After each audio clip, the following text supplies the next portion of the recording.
10 de febrero de 2018. Una calurosa tarde de verano envuelve la comuna de Conchalí, en Santiago de Chile. Las calles parecen tranquilas, pero esa aparente calma está a punto de ser rota por un misterio que conmocionará a todo un país. Ese día, una joven de 21 años, llamada Fernanda Damaris Maciel Correa, desaparece sin dejar rastro. Fernanda estaba embarazada de 7 meses y medio. Aquella mañana había salido de su casa y nunca volvió. Las cámaras de seguridad del sector muestran a la joven caminando sola por la calle, con un paso tranquilo, sin imaginar que cada uno de esos pasos la acercaba más a la oscuridad. Su destino, una bodega ubicada a pocos metros de su casa, un lugar que conocía, un espacio aparentemente inocente, pero que pronto revelaría un secreto macabro.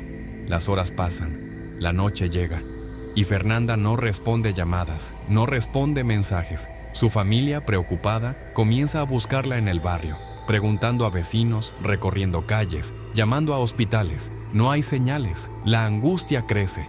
Días después, la noticia de su desaparición se esparce por todo Chile. Su rostro comienza a aparecer en carteles, en noticieros, en redes sociales. La gente la busca, los medios especulan, y como siempre ocurre en estos casos, surgen todo tipo de rumores.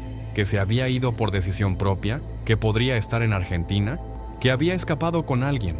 Rumores que, con el tiempo, solo servirían para entorpecer la verdad. Pero la familia de Fernanda sabía que ella no se habría marchado así, menos estando embarazada. Algo terrible había pasado. En medio de las especulaciones, un lugar empezaba a resonar con insistencia: la bodega. Un galpón gris, sin vida, a menos de 70 metros de la casa de Fernanda. Allí, un joven llamado Felipe Rojas, vecino, amigo de la infancia de Fernanda, solía pasar el tiempo. Él mismo acompañó a la familia en las primeras búsquedas, fingiendo preocupación, caminando junto a ellos, mientras quizás escondía un secreto repulsivo. La policía revisó el sitio, pero no encontró nada. En ese momento, nadie imaginaba que lo que buscaban estaba justo bajo sus pies. Los días se convirtieron en semanas, las semanas en meses. La vida seguía para el resto del mundo, pero para la madre de Fernanda, cada amanecer era una tortura. El silencio del teléfono, el cuarto vacío, la cuna preparada que jamás sería usada. Todo se convertía en recordatorios crueles de que la joven seguía desaparecida. El caso comenzó a enfriarse. La atención mediática se apagaba poco a poco, como una vela que se consume. Pero había algo inquietante. Durante todo ese tiempo, Felipe Rojas seguía viviendo a metros de la casa de la víctima. Saludaba a los vecinos, charlaba en la calle, y nadie sospechaba lo que había hecho. Sin embargo, un año después, algo empezó a cambiar. Una expareja de Rojas habló. Sus palabras fueron como un disparo en la investigación. Dijo que Felipe le había confesado el crimen, que aquella tarde había llevado a Fernanda a la bodega, y que ahí la vida de la joven y de su hijo por nacer terminó para siempre.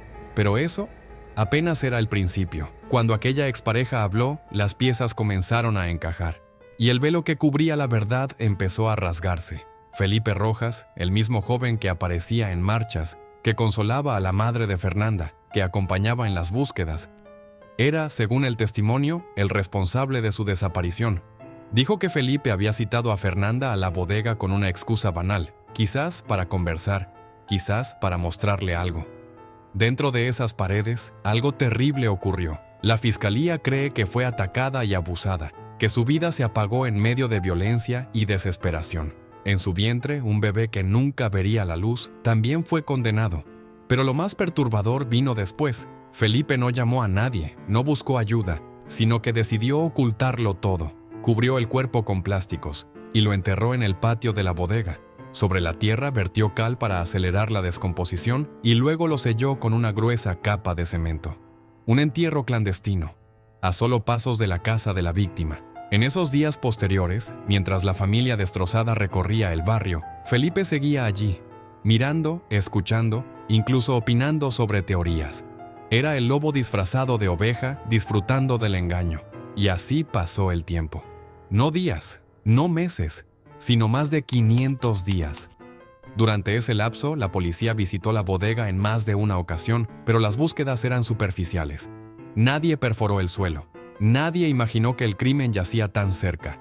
El dolor de la familia se volvió crónico. Cada fecha importante era un recordatorio cruel. Su cumpleaños, Navidad, la fecha en que debía nacer su hija. Finalmente, el 24 de junio de 2019, la justicia dejó de ser ciega. Con nueva información y una orden de allanamiento más minuciosa, funcionarios entraron a la bodega y comenzaron a remover el cemento. Lo que apareció bajo esa capa gris fue una escena de pesadilla, restos humanos, fragmentos de tela y la certeza brutal de que Fernanda había estado allí todo el tiempo. Tan cerca, tan lejos. La noticia golpeó al país como un martillazo. Las calles de Conchalí se llenaron de indignación, de pancartas, de gritos exigiendo justicia. El dolor se mezclaba con rabia, porque todos sabían que este hallazgo pudo haberse hecho mucho antes. Felipe Rojas fue arrestado, el vecino amable, el amigo de la infancia, ahora esposado, rodeado de policías, con el rostro inexpresivo de quien ya no tiene nada que perder. Pero lo más escalofriante era pensar que durante todo ese tiempo había dormido tranquilo, comido tranquilo, respirado tranquilo, con la bodega ahí, a metros, guardando su secreto más atroz. En la última parte de esta historia, conoceremos los detalles de su juicio, las pruebas que lo condenaron. Tras su arresto, el velo de hipocresía que Felipe Rojas había mantenido durante más de un año se desintegró.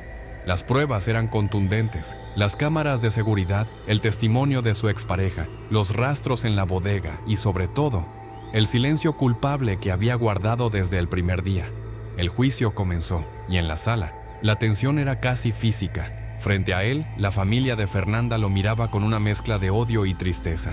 Afuera, en las calles, cientos de personas se congregaban exigiendo justicia, sosteniendo pancartas con el rostro de la joven y su vientre ya prominente en las últimas fotos que se le tomaron.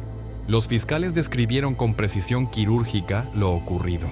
Cómo Fernanda había entrado a esa bodega sin saber que sería el último lugar que vería, cómo fue atacada y cómo su asesino planeó fríamente deshacerse de su cuerpo. Explicaron que Felipe incluso vendió el teléfono de Fernanda para borrar huellas y que durante más de 500 días jugó el papel de buen amigo, fingiendo interés por encontrarla. Cada testigo era una daga más en la imagen que Felipe había construido, y aunque intentó guardar una expresión indiferente, su postura encorvada y sus miradas furtivas hacia el suelo hablaban de un hombre acorralado. Finalmente, en abril de 2023, el veredicto fue leído: culpable de violación con homicidio y aborto. La sentencia: presidio perpetuo calificado. Esto significaba que pasaría al menos 40 años tras las rejas antes de poder optar a cualquier beneficio. En otras palabras, moriría siendo un prisionero del sistema que intentó burlar. En la sala, la madre de Fernanda rompió en llanto. No era alivio, no era alegría, era una mezcla amarga. Justicia, sí, pero también la certeza de que nada traería de vuelta a su hija ni al nieto que nunca conoció. Ese día, la bodega quedó sellada para siempre, pero el barrio jamás olvidaría lo ocurrido allí. El caso de Fernanda Maciel no solo reveló un crimen atroz, sino también las fallas de un sistema que buscó en todas partes, excepto donde debía. Durante más de 500 días, la verdad estuvo enterrada, literal y metafóricamente, bajo cemento y cal. Hoy, su nombre sigue vivo en murales, marchas y campañas contra la violencia hacia la mujer, porque más allá del horror, queda la lección de que incluso en los lugares más cotidianos, la oscuridad puede estar a solo unos pasos de distancia.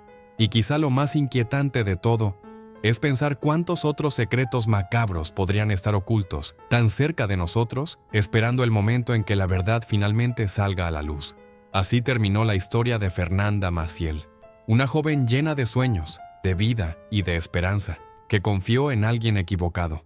Su nombre hoy resuena como símbolo de justicia, pero también como advertencia, porque la verdad es que nadie está exento, y el monstruo más peligroso, muchas veces, no está en la oscuridad de la noche, sino en la sonrisa del vecino que saluda cada mañana.